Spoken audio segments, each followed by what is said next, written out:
Hi ನಮಸ್ಕಾರ. ಇವತ್ತೊಂದು special ಪಾಯಸ ಮಾಡುವ. ಎಂಥ ಪಾಯಸ ಗೊತ್ತಿತ್ತಾ? ಮಖಾನ ಪಾಯಸ ಅಂದೇಳಿ. ಈ ಕಡಲೆಬೇಳೆ ಪಾಯಸ, ಖರ್ಜೂರದ ಪಾಯಸ ಎಲ್ಲ ತಿಂದಿರಲ್ಲ, ಅದೇ ಥರ ಇದೊಂದು ಸ್ಪೆಷಲ್. ಇದು ಮಾಡೋದು, ಒಂದು ಬಾಟ್ಲಿಗೆ ಒಂಚೂರು ತುಪ್ಪ ಹಾಕಮ್, ಕಡೆಗೆ ಗೋಡಂಬಿ ಹಾಕ್ಕೊಂಡು ಹುರ್ಕಮ್, ಬಾದಾಮಿ, ಕಡೆಗೆ ಒಂಚೂರು ದ್ರಾಕ್ಷಿ ಎಲ್ಲ ಹಾಕ್ಕೊಂಡು ಒಳ್ಳೆ ಲಾಯ್ಕ್ ಮಾಡಿ ಹುರ್ಕೊಂಡು ಅದನ್ನ ಹಾಗೆ ಬದಿಗೆ ಬೆಚ್ಕಣಕ್ಕೆ. ಅದು ಆರು ಕೂಡಲೇ ಅದಕ್ಕೊಂಚೂರು ತುಪ್ಪ ಹಾಕಿ ಮಖಾನ ಇತ್ತಲ್ಲ ಅದನ್ನು ಚಂದ ಮಾಡಿ ಹುರ್ಕಣಕ್ಕೆ. ಇದೆಲ್ಲ ಒಳ್ಳೇದಂಬ್ರ, ಆರೋಗ್ಯಕ್ಕೆ ಭಾರಿ ಒಳ್ಳೇದಿದ್ದು. ಇದೊಂಚೂರು ಪಟಕ್ಕಂದೇಳಿ ಪುಡಿ ಹಾಕದು, ಅಲ್ಲಿವರೆಗೆ ಒಂಚೂರು ಹುರ್ಕಮ್. ಕಡಿಕ ತಣ್ಣಗಾರ ಕೂಳೆ ಮಿಕ್ಸಿಗೆ ಹಾಕ್ಕೊಂಡು ಅದಕ್ಕೆ ಒಂಚೂರು ಏಲಕ್ಕಿ ಹಾಕ್ಕೊಂಡು ಲಾಯಕ್ ಮಾಡಿ ಪುಡಿ ಮಾಡ್ಕೊಳಕ್ಕೆ.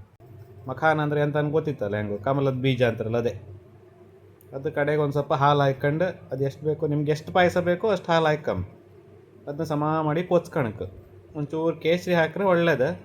ನಿಮ್ಗೆ ಜಾಸ್ತಿ ಕೇಸರಿ ಹಾಕೋಕ್ಕಾದ್ರೆ ಜಾಸ್ತಿ ಹಾಕ್ಲಕ್ಕೆ, ಬೆಲ್ಲ ಬೇಕಾದ್ರೂ ಹಾಕ್ಲಕ್ಕೆ ಸಕ್ಕರೆ ಬದಲು. ಅದನ್ನ ಹಾಕ್ಕೊಂಡು ಕಡೆಗೆ ಅದಕ್ಕೆ ಮಖಾನ ಹಾಕ್ಕೊಂಡು ಪುಡಿ ಮಾಡದ್ದು ಲಾಯ್ಕ್ ಮಾಡಿ ಮಗ್ಸ್ಕ. ಗಂಟು ಗಂಟು ಹಪ್ಕಾಗ ನಿಧಾನಕ್ಕೆ ಮಗ್ಸ್ಕಂತ ಮಾಡ್ಕ. ಕಡೆಗೆ ಎತ್ತಿಟ್ಕೊಂಡು ಮಖಾನು ಒಂದೆರಡು ಹಾಕ್ಬೋದು, ಬಾಯಿಗೆ ಸಿಕ್ಕತ್ ಲಾಯ್ಕದು.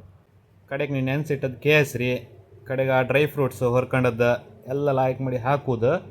ಸ್ವಲ್ಪ ಕೊಚ್ಚೋದು ಒಳ್ಳೆ ಮಾಡಿ ಲಾಯ್ಕ್ ಮಾಡಿ ಕೊಸ್ರು ಕೂಡ ಆ ಪಾಯಸ ರೆಡಿ ಕಾಣಿ. ತಿಂಬಕ್ಕೆ ಮಾತ್ರ ಸೂಪರ್ ಆಗಿರತ್ತೆ.